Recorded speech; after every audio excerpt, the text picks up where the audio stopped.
Hello and welcome to the next episode of YouTube where I've entitled it Projects and Programs. And certainly the May 25th arrival of the pups has kept us busy, but we also have adult wolves to care for, so we are working on some projects.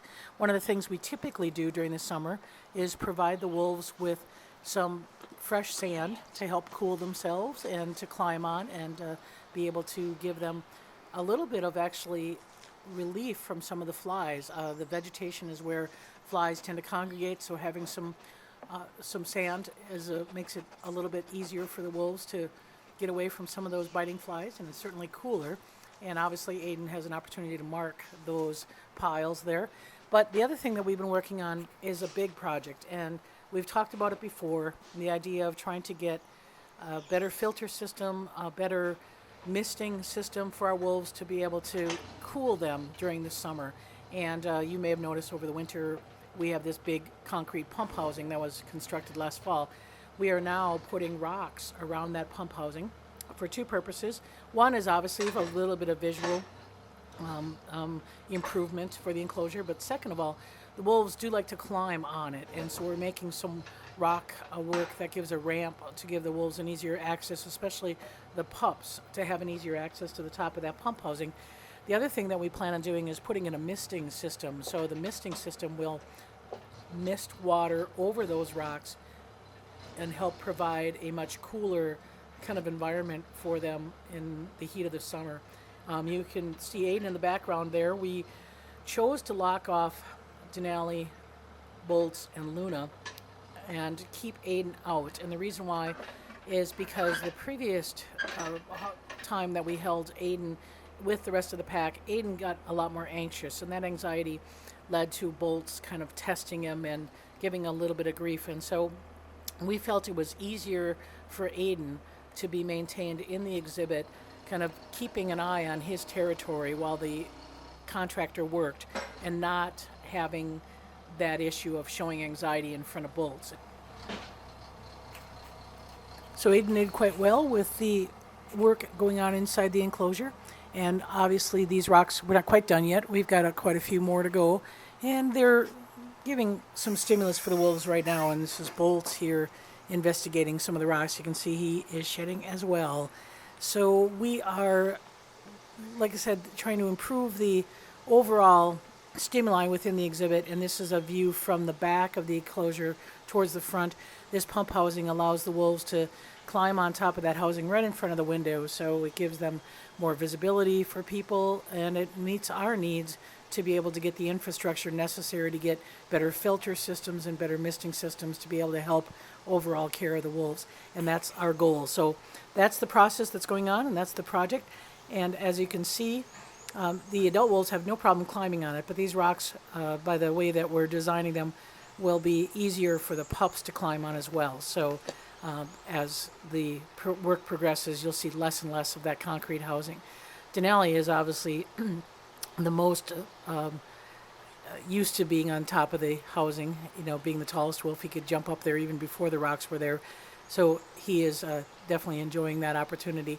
And we will be putting some probably wood chips or something like that on top of the housing, just like we did this winter when we provided cover hay on the housing. So that's the project, and like I said, we just got kind of halfway done trying to do that with the wolves on, not being taken off a display for too long. We are open to the public 7 days a week, so we try to work around the wolf schedule, the public schedule, and also, keeping in mind that we don't want to prolong any negativity for the wolves, especially for Aiden. We want to make sure he's relaxed. The pups are obviously keeping us very busy. They are in programs at 10 o'clock, 12 o'clock, 2 o'clock, and 4 o'clock. That means they come into the building 4 times a day. Pup care participants and a wolf care staff lead are always with them. And our role in providing them for public programs is obviously so the public can see them. But more importantly, these are wolves that are born in captivity, that are going to stay in captivity, that are going to be exposed to the sights and sounds of a public exhibit. So our role is to be, in the socialization process, to be introducing them to camera flashes and noise and people, and trying to keep them distracted enough so that they don't get overwhelmed by those sights and sounds of a public exhibit. So that's what our role is, or that's what our job is. And so the pups, like I say, come into the building. It's the wolf care program participants and the wolf care staff's job to keep them occupied so that they overlook, and I don't know if you saw, there were flashes in the background there, so that they overlook those kinds of things that occur while they're in a program. And so you will see a little bit of a difference between the two individuals. We did paint Axel's toenails blue. So if you see some blue toenails, that's Axel. They're hard to tell apart. And so Axel had a collar on for a while, but they do so much scruff biting and so much grabbing of the neck. We didn't want to have him vulnerable by having that collar on. And so we needed some way, though, for their medical reasons, and in the middle of the night, if you're on a shift in the middle of the night, you can tell them apart. And so you will see, like I said, blue toenail paint. When this was filmed, it was on the back foot. Now he's got all 4 feet painted. So that's Axel here on the front climbing on the bed. Now, if you look at Gray back there, ears pricked, and he's kind of doing a little bit of a stalk. He was intimidated by something across the exhibit. Their vision is getting better. Yes. Their hearing is getting better. So this is the time where we enter into some of the worst fear avoidance behavior.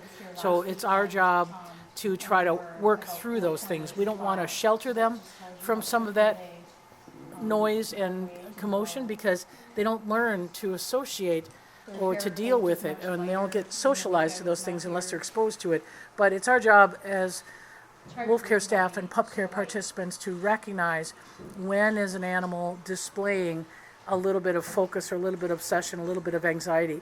And so that ears prick forward was a sign that he was alerted to something, and then kind of that slow stalking over was another indication that there was something that he was kind of aware of. And now Axel, probably the same response. Sometimes it can be kids, sometimes it can be strollers, sometimes it can just be, who knows, just something that triggers in their mind a little bit of change or a little bit of anxiety, and you'll see the wolf care staff work very hard to try to distract that.